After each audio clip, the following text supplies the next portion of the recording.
Hello friends, warm welcome to my channel. दोस्तों, आज हम वीडियो में बात करने वाले हैं, जैसे आप स्क्रीन पे देख सकते हो, जो दिग्गज है हमारे, जिसको हम आप एक तरह से बोल सकते हो कि ये बहुत बड़े प्रमोटर है, या फिर आप बोल सकते हो एक बहुत मंझे हुए बिजनेसमैन है, या फिर आप ऐसा भी बोल सकते हो एक बहुत बड़े इन्वेस्टर है। तो किसी नाम से भी आप इनको बोल सकते हो। जो इनका जो नाम है, ये है विजय केडिया। बेसिकली आपने बहुत सारे वीडियोस यूट्यूब में देखे होंगे, जहाँ पे आपने देखा होगा कि लोग आपको एनालाइज करके बता रहे हैं कि विजय केडिया ने कौन से शेयर्स लिए, कौन से शेयर्स उन्होंने अपने पोर्टफोलियो में ऐड किए, या फिर आपने देखा होगा राकेश झुनझुनवाला का पोर्टफोलियो एनालिसिस हो गया, या फिर कोई भी बड़े जो प्रोमोटर्स है, जैसे कि अगर आप अपने डीमार्ट ग्रुप के जो चेयरमैन है उनका पोर्टफोलियो, तो बहुत सारे पोर्टफोलियो का एनालिसिस हमेशा वीडियो लोग डालते रहते हैं। लेकिन दोस्तों, यहाँ पे एक बहुत छोटा सा एक चीज है, जहाँ पे क्या है कि जस्ट बिकॉज ये बड़े इन्वेस्टर्स है, इनके पास बहुत ज्यादा पैसा है, ये किसी कंपनी में पैसा लगा रहे हैं, इसका मतलब ये नहीं है कि आपको भी आंख बंद करके उसमें पैसे लगा देना है क्योंकि ये लगा रहे हैं। क्योंकि कई बार काफी समय ऐसा होता है, इसीलिए उनको प्रोमोटर बोला जाता है। टर्म का मतलब समझे, प्रोमोटर उसको बोला जाता है जो दूसरे चीजों को प्रमोट करते हैं। करेक्ट। आप अगर कोई चीज का एडवर्टाइजमेंट कर रहे हैं, मार्केट में कुछ नया प्रोडक्ट आया, आप बेच रहे हैं, आप लोगों को बोल रहे हैं कि भाई ये बहुत बढ़िया है, मैं मेरे को इससे फायदा मिला है, आप इसको ले लो। तो आप एक तरह से इस प्रोडक्ट के प्रमोटर हो गए, क्योंकि आप प्रमोशन कर रहे हो। तो कहीं ना कहीं ये प्रोमोटर्स भी वही लोग हैं जो कंपनी का वैल्यूएशन बढ़ाते हैं। तो ये प्रोमोटर्स ले रहे हैं, इसका मतलब ये नहीं है कि आपको भी लेना है, क्योंकि इनका काम ही है, इनको प्रमोट करना है कंपनी के बिजनेस को, ताकि ज्यादा से ज्यादा लोग इन्वेस्ट करें। लेकिन यहाँ पे जो मेन टेक अवे हमारे लिए ये है कि आपको देखना ये है कि वो किस कंपनी में इन्वेस्ट कर रहे हैं। ये आपको समझना है कि उनका जो माइंडसेट है वो क्या है, क्यों वो इस कंपनी में इन्वेस्ट कर रहे हैं। सो दोस्तों, आज हम बात करेंगे 3 ऐसे कंपनी के बारे में, जिन कंपनी में हाल ही में विजय केडिया ने अपना जो पोर्टफोलियो है उस पे उन्होंने इंक्रीज किया है। और वो कौन से कंपनी है उसके बारे में जान लेते हैं। एंड सबसे ज्यादा इंपॉर्टेंट चीज, हम जानने की कोशिश करेंगे कि इसके पीछे का क्या साइकोलॉजी उनका रहा होगा। तो चलिए देख लेते हैं क्या क्या वो कंपनी है। तो कंपनी का जो नाम अगर आप देखो, स्क्रीन पे आप देख सकते हो क्या क्या कंपनी में उन्होंने स्टेक अपना कम किया है। उसको हम इस वीडियो में नहीं डिस्कस करेंगे, क्योंकि वो हमारा टॉपिक नहीं है वीडियो के लिए। जो 3 कंपनी में जिन्होंने उन्होंने अपना स्टेक बढ़ाया है, उसका अगर हम नाम देखें, तो सबसे पहला जो कंपनी है उसका नाम है अफोर्डेबल रोबोटिक्स एंड ऑटोमेशन। इसमें इनका जो स्टेक होल्डिंग है वो 11% का अभी आज के डेट पे है, जो कि उन्होंने बढ़ाया है। पूरा का पूरा 11% का इन्होंने नया स्टेक लिया है। इसका इक्विवेलेंट जो आप होल्डिंग वैल्यू है, दैट इज 4.7 करोड़। ठीक है। जो दूसरी कंपनी है वो है तेजस नेटवर्क्स। यहाँ पे उन्होंने 2.69% अपना जो उनका, आप बोल सकते हो जो उनका ऑलरेडी होल्डिंग था उसको बढ़ाया है। तो अगर आप लास्ट क्वार्टर में, जैसा कि उनका अगर होल्डिंग आप देखो, तो होल्डिंग परसेंट अभी 4.21 है, क्योंकि उसमें 2.69 का इजाफा हुआ है। तो कहीं ना कहीं वो उनका जो 1.5 और समथिंग परसेंट जो उनका था, तेजस नेटवर्क में जो उनका होल्डिंग वैल्यू है वो 40 करोड़ का है। एंड लास्ट कंपनी है रैमको सिस्टम्स। रैमको सिस्टम्स में भी उन्होंने 1.28% का अपना स्टेक बढ़ाया है। पहले उनका भी 1% का स्टेक होल्डिंग था, जो बढ़ के अभी 1.39% हो गया, which is also equal to 18.4 crore. तो ये दोस्तों 3 कंपनी है, अफोर्डेबल रोबोटिक्स एंड ऑटोमेशन, जो दूसरा है तेजस नेटवर्क, एंड तीसरा रैमको सिस्टम्स। ये 3 ऐसे कंपनी है जिसमें विजय केडिया ने अपना स्टेक होल्डिंग बढ़ाया है।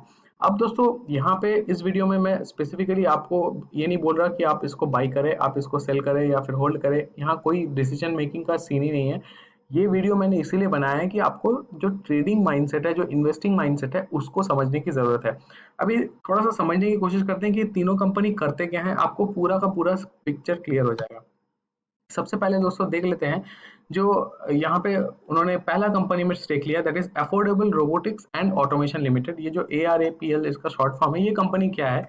This company is a Pune based company engaged in industrial automation। ये देखिए सबसे ज्यादा important solution such as assembly line, conveyor gantry, line automation, pick and place system, robotic inspection systems। The company also provide automatic car parking system। तो आप देखिए, automotive industry is something that is going to be next future. आगे आगे जाने वाले समय में आपको हर एक चीज का ऑटोमेशन होता हुआ नजर आएगा। आज के डेट पे आप देख लो, हमारे घर पे स्मार्ट होम्स है, गूगल होम्स है। हम गूगल को बोल रहे हैं कि गूगल गाना चला दो, चला दे रहा है। गूगल को बोल रहे हैं फ्रिज ऑन कर दो, वो ऑन कर दे रहा है। गूगल को बोल रहे हैं एसी बंद कर दो, वो बंद कर दे रहा है। Everything is going towards automation. Tesla ने अपना ऑटोमेटिक इलेक्ट्रिक कार निकाल दिया। इसके बाद क्या है कि आपको ड्राइवर्स की जरूरत नहीं है। तो हर चीज ऑटोमेशन में जा रहा है, जहाँ पे आपका जो डिपेंडेंसी है ह्यूमन रिसोर्स पे, वो धीरे धीरे कम हो जाएगा। तो ऐसे सेक्टर्स जो ऑटोमोटिव इंडस्ट्री पे काम करते हैं, जो चीज़ों को ऑटोमेट करने या फिर आप बोल सकते हो जहाँ पे ह्यूमन लेबर कम करने के और ये ज़्यादा स्ट्रेस देते हैं, वो कंपनी में आपका फोकस होना चाहिए। एंड कहीं ना कहीं ये जो बड़े प्रमोटर हैं इनका भी माइंडसेट वही कहता है। अगर हम दूसरी कंपनी की बात करें, तेजस नेटवर्क्स, बेसिकली तेजस नेटवर्क्स का अगर आप कंपनी पोर्टफोलियो खोल के देखो, आज के डेट पे ये 103 रुपए पे ट्रेड हो रहा है। और ऑटोमेटिक रोबोटिक्स जो है वो 40 रुपए के आसपास ट्रेड हो रहा है। अगर हम तेजस नेटवर्क्स की बात करें, इस कंपनी का जो मेन बिजनेस है ये बेसिकली टेलीकॉम प्रोडक्ट्स या फिर इलेक्ट्रॉनिक, जो उनका जो स्पेसिफिक चिपसेट्स वगैरह है, टेलीकॉम गुड्स, ये मैन्युफैक्चरिंग का इनका बिजनेस है। अभी आप एक चीज देखो, हर एक चीज में आज के डेट पे जो हम कनेक्शन करते हैं that is through mobile. Mobile में ऐप है, कोई भी अगर डिवाइस यूज करते हो उसमें चिपसेट्स है। तो electronics is something which is actually driving everything, and everything is connected through या तो ब्लूटूथ या तो वाईफाई। तो सब कहीं ना कहीं एक नेटवर्क से जुड़े हैं, एंड फाइनली वो जो नेटवर्क जो मेंटेन हो रहा है, वो नेटवर्क किसके साथ में जुड़ा है? वो नेटवर्क आपका जुड़ा हुआ है आपके जो जो आपके सर्विस प्रोवाइडर है, ठीक है। ये वोडाफोन हो गया, ये आपका बीएसएनएल हो गया, या फिर आपका भारती हो गया, या फिर आपका जियो हो गया, कोई भी आपका टेलीकॉम वेंडर हो सकता है। लेकिन ये वेंडर्स जो है, टेलीकॉम वेंडर्स, उनको बिजनेस करने के लिए, उनको काम करने के लिए, उनको नेटवर्क सेटअप करने के लिए, उनको इलेक्ट्रॉनिक्स या फिर आप बोल सकते हो टेलीकॉम हार्डवेयर इंस्ट्रूमेंट्स या मशीन्स की जरूरत पड़ती है। वो मशीन्स कौन प्रोवाइड करता है? कंपनी लाइक तेजस नेटवर्क्स। ये ऐसी कंपनी है जो वो सब मैन्युफैक्चरिंग करते हैं। तो आप सोचिए, एक तरह हो गया आपका ऑटोमेशन। अब ऑटोमेशन को एग्जीक्यूट करने के लिए जो चीजें जरूरत होती है वो कहाँ से आएगा? वो आएगा ऐसे कंपनी जो एक्चुअली उस तरह का मैन्युफैक्चरिंग गुड बनाते हैं।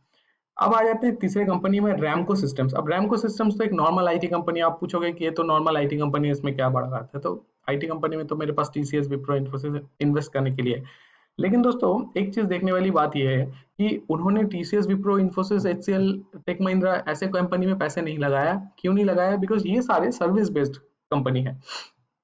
कोई क्लाइंट है, उनसे वो काम ले रहे हैं, उनको काम करके दे रहे हैं, उसके बदले में पैसा ले रहे हैं।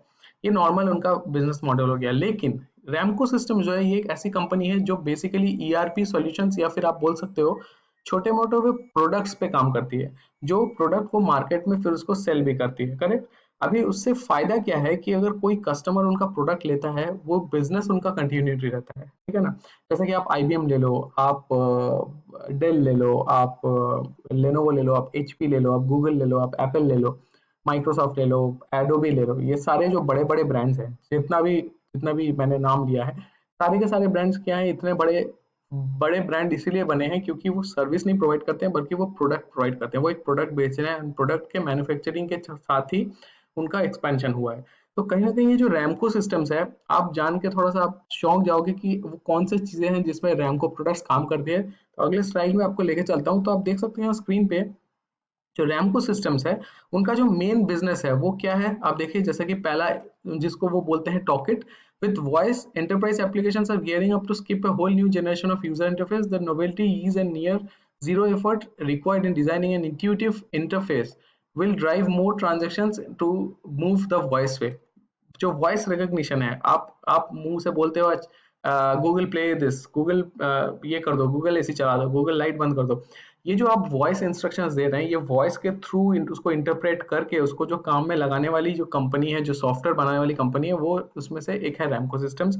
वो जो एक उनका जो सोल्यूशन है दैट इज नोन एज टॉकेट। आप देख सकते हो जो voice based UI allows carried out simple voice commands on Google Assistant and Amazon Alexa। तो ये Amazon Alexa, Google Assistant, ये सब घर पे यूज करते हैं। एप्पल में भी सीरी हो गया। ये सब तो एक फीचर है जो डिवाइस प्रोवाइड कर रहा है, लेकिन वो फीचर में सॉफ्टवेयर जो काम करता है उसको बोलते हैं टॉकेट। ये टॉकेट कौन बना रहा है? रैमको सिस्टम। तो आप देखो कितना ज्यादा डिवाइस जो भी है वो इस पे डिपेंडेंट है। दूसरा, अगर हम देख लें बॉट्स, आप अभी कोई भी वेबसाइट खोल लो, HDFC, ICIC bank, Citibank, कोई भी कंपनी का कोई भी वेबसाइट, नॉर्मल केक्स बेचने वाली साइट, ऑनलाइन शॉपिंग साइट, कोई भी वेबसाइट आप खोल दो, आप देखो यहाँ छोटा सा एक विंडो आपका राइट साइड में ओपन आता है, मे आई हेल्प यू करके। वहां पे वो बॉट्स आपसे पूछता है कि आप पूछो, आपको कोई क्वेश्चन है कि नहीं। वो बॉट्स क्या करती है? जो ह्यूमन इंटरफेस है उसको कम करती है, क्योंकि बहुत सारे ऐसे सवाल है कि मुझे अपने फोन नंबर चेंज करना है, कैसे चेंज करना है? मुझे अपना ईमेल आईडी चेंज करना है, कैसे चेंज करना है? मुझे अपना पर्सनल परमानेंट एड्रेस चेंज करना है, या फिर मुझे कोई फॉर्म डाउनलोड करना है, मुझे कोई एक स्टेटमेंट डाउनलोड करना है। बहुत सारे ऐसे चीजें हैं जो कि आप चाहते हो कि आप मैनुअली ना करके कोई एक आपको अगर करके दे दे। तो आप देखो, वहाँ एक बॉट अगर 10 बंदों का काम कर दे, तो वहाँ 10 बंदे आपको एम्प्लॉय नहीं करना पड़ रहा है। कंपनी के लिए कितना ज्यादा सेविंग्स है। और इससे ज़्यादा भी ज़रूरी चीज़ है, वो बहुत सारी सिंपल चीज़ें होते हैं जो ऑटोमेटिकली हो सकता है वो बॉट से आपके लिए कर दे रही है, ताकि वो एस्केलेट होकर नेक्स्ट लेवल में नहीं जा रहा है। तो आप देखो हर एक वेबसाइट पे आपको ये अभी बॉट्स मिलेंगे, तो ये बॉट्स कौन बना रहा है? रैमको सिस्टम्स, ठीक है। उसी तरह से आप अगर देखो हबिट है, मेलिट है, मेलिट भी एक उनका बहुत फेमस यहाँ पे फीचर है। मेलिट में क्या है कि हमेशा पॉसिबल नहीं होता कि आप अपना लैपटॉप कैरी करो या फिर आप अपना डेस्कटॉप कैरी करो, आप अपना ऑफिस कैरी करो, आप रिमोटली कहीं घूम रहे हो, एक मेल के थ्रू आप काम कर रहे हो, आप मेल के थ्रू इंस्ट्रक्शन दे रहे हो, कोई एक मेल एड्रेस है उस पर आप एक मेल भेज दे रहे हो, वो सिस्टम मेल रीड कर रहा है, ऑटोमेटिकली आपका बैकएंड में एक जॉब एग्जीक्यूट कर रहा है, उस जॉब के थ्रू आपको वो काम हो जा रहा है। तो मेल इट वो एक सोल्यूशन हो गया। थंबिट हो गया, थंबिट में क्या है कि वो कोई भी आपका जो स्वैपिंग और या फिर आप फर्स्ट वर्ल्ड कंट्रीज में भी ऑलरेडी स्टार्ट हो गया, आप कहीं शॉपिंग मॉल में जा रहे हो, कहीं जा रहे हो, आप पेमेंट वगैरह पे जा रहे हो, तो आपको जरूरत नहीं है कि अपना फिजिकल कार्ड कैरी करना है, तो वहाँ पे आप जो स्वाइप वगैरह कार्ड से करते हो, अभी आप थंब से भी अपना इम्प्रिंट दे सकते हो। तो most legally system on mobile phones and design for thumb. So basically thumb से जो काम होता है उसका जो इंटरफेस का जो सॉफ्टवेयर रिलेटेड डिजाइनिंग वो ये करते हैं। तो आप देख सकते हो ऐसे ऐसे चीजें जो आज सबसे ज्यादा यूज होता है, सबसे ज्यादा हम रिलाई करते हैं, सबसे ज्यादा वो उसी पे मूव कर रहा है, वैसे ऐसे चीजें हैं जिसपे ये रैमको सिस्टम्स काम करता है। तो आप अगर ओवरऑल देखें तो ये इन्वेस्टमेंट जो स्ट्रेटेजी है वो कहाँ है? ये बेसिकली ऑटोमेशन है और फ्यूचर में है। वो कंपनी जो ऑटोमेटिक सामान बनाती है, ऑटोमेटिक सामान बनाने के लिए जो नेटवर्क चाहिए, नेटवर्क एग्जीक्यूट हो जाने के बाद में वो किसके साथ में उसको इंटीग्रेट करना है, वो सॉफ्टवेयर जो कंपनी बनाती है। तो ऐसे ऐसे चीजें जो ज्यादातर लोगों के ऊपर से डिपेंडेंसी हटा दे और प्रोसेस को ऑटोमेट करने में ईजी करे, वैसे कंपनी है, वैसा सेक्टर है, ऑटोमेटिव सेक्टर है जहाँ पे ये एक्चुअली फोकस कर रहे हैं। तो बेसिकली रोबोटिक्स एंड ऑटोमेशन ये जो सेक्टर है, that is the booming sector, that is the future. यही फ्यूचर होने वाला है आगे आने वाले 5 साल 10 साल में। आपको हर एक चीजें ऑटोमेट होते हुए नजर आएंगे। शायद उस टाइम पे नया कोई इंडस्ट्री निकल के आया है, नया कोई काम निकल के आया है लोगों के पास, नया कुछ हो करने के लिए। लेकिन आज जो ट्रेडिशनल वे है जिस हिसाब से हम काम कर रहे हैं, वो that this model is going to change in future. तो कभी भी कोई भी कंपनी में इन्वेस्ट करने से पहले, कभी भी कोई बड़े प्रोमोटर या फिर ऐसे जो बड़े दिग्गज इन्वेस्टर्स हैं, इनको फॉलो करने से पहले, जैसे मैंने आपको एक्सप्लेन किया, थोड़ा सा उनका माइंडसेट पढ़ने की कोशिश करिए, उनको सोचने की कोशिश करिए कि वो इन कंपनी में क्यों पैसा लगा रहे हैं। उसके बाद आपको एक पूरा पिक्चर आपको क्लियर हो जाएगा, आपको समझ में आएगा कि आपको कहाँ पैसा लगाना है, या उनको ब्लाइंडली फॉलो करना है या फिर खुद रिसर्च करना है। अभी जैसा कि आपको पता चल गया कि ऑटोमेटिव सेक्टर, अभी आपका ये क्या होमवर्क है? अभी आपको बैठ के रिसर्च करना है, आपको देखना है कौन से ऐसे कंपनी है, कौन से ऐसे सोल्यूशन है, सॉल्यूशन प्रोवाइडर है जो ऐसे टाइप के टेक्नोलॉजीज में काम कर रहे हैं, जो कि अभी ज्यादा डिमांड में नहीं है, लेकिन यही फ्यूचर है, यही आपके लिए मल्टीबैगर है। तो कोई आपको बता नहीं सकता है कि आज आप इस कंपनी में पैसे लगाओ, 1000 रुपए लगाओ, 5 साल बाद ये आपको 1 लाख रुपया बना के देगा। ऑब्वियसली नहीं। Multi baggers are something which is not something a lottery. ऐसा कोई लॉटरी नहीं, आप पैसे लगा दो कल ये कंपनी डबल हो जाए। कंपनी डबल तभी होगी जब कंपनी का एक विजन है, कंपनी का एक बिजनेस मॉडल है जो कि सक्सेसफुल हो सकता है इन फ्यूचर में। तो आपको उस बिजनेस मॉडल पे पैसे लगाना है, कंपनी पे पैसे नहीं लगाना है, क्योंकि बिजनेस ही है जो कंपनी को पैसे बना के देंगे, एंड वो पैसा इनडायरेक्टली आपके पास आएगा।